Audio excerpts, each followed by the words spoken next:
You remember when vampires were scary? So does Guillermo del Toro.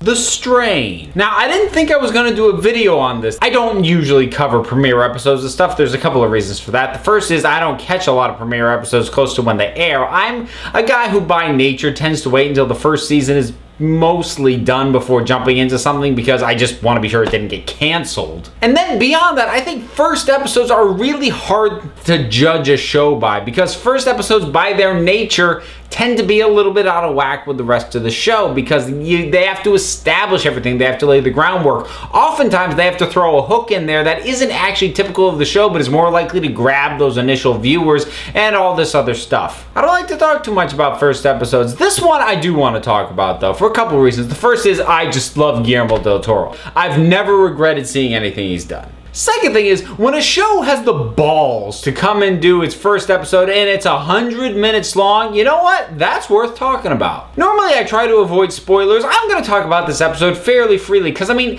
it's the first episode and if you've read just the pitch of this show, you pretty much know everything that's going to be going on and actually you'll be ahead of the characters even by the end of this episode. Because the pitch of this thing is outbreak story crossed with vampire story. And what you get really lines up with that. Now, it was a really good call having Guillermo del Toro direct this first episode because the various components and the overall where the thing seems to be headed is not particularly unique. It's borrowing heavily from various sort of plague, possibly zombie-ish stories and obviously vampire as well. Guillermo del Toro is kind of aping himself a bit. There's a lot of the feel of Blade 2 in this thing. So there's nothing in this first episode that's gonna like blow your mind, oh, I've never seen that before, but it's just assembled so well and it's presented so stylishly that it's worth watching even though you feel like maybe I've kind of seen this. And I like knowing going into this thing that this is going to be a mix of outbreak and vampire. And it balances those two elements really well. The CDC going in and dealing with it and just talking about how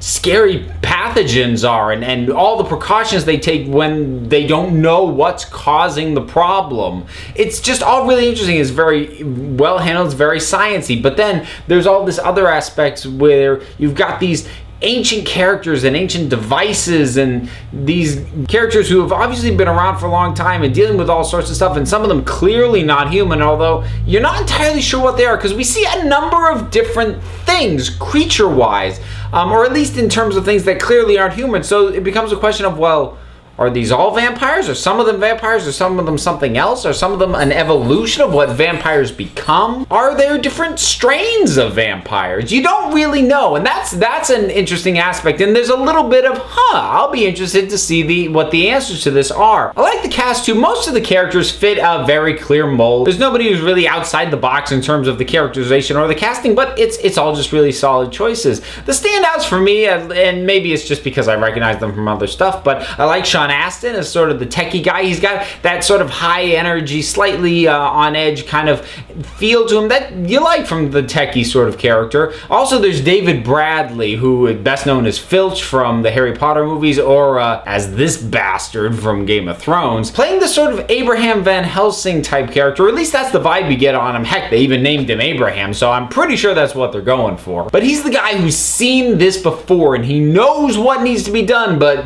no one's gonna listen to him, at least not yet. Our main character, Ephraim Goodweather, he's sort of the head of the CDC. I like him. I get a good feel off of him. I don't love the fact that they initially set him up as the absentee father and he's going through a separation and probably a divorce, and because he's always at work, he's never at.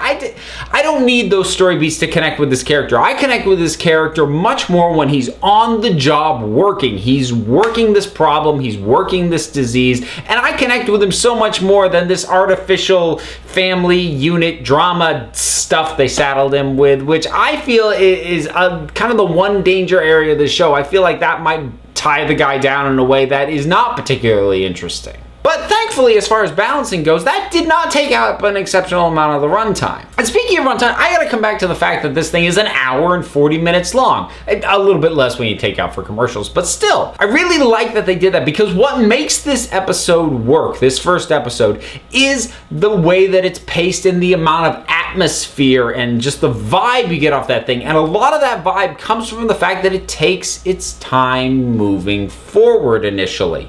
And if they had done, a standard 1 hour episode, the thing either would have been rushed or it would have been cut off in the middle and you would have felt incomplete. So props to FX for committing to this long first episode to just get everything in the right place moving forward. The creature concepts and effects and all the various little squiggly little bits that we're dealing with, they're creepy, they're unnerving. You don't get a great look at a lot of this stuff. So there's a lot of room for you to just kind of get skeeved out by the fact that you're not sure entirely what you're dealing with. I mean, we know it's vampiric, but aside from that, this is a different kind of vampire. But at its heart, it's a scary vampire, and it's about time, because we've been dealing with romantic vampires almost non-stop since Interview with a Vampire in the 90s. Then Twilight took it over, and even True Blood, while it's distinctly different from Twilight, it's still at its heart a romantic version of vampires. No more romance, they're here to kill us, and they're gonna do it viciously and gruesomely. And I, for one, am enjoying seeing that. I'm really kind of hooked into this show, and I'm gonna keep watching it. It's very unlikely that I'll be doing episode by episode reviews on this thing. Odds are I'll probably lay low in terms of videos until we get to the end of the season, then I might do a season overview. But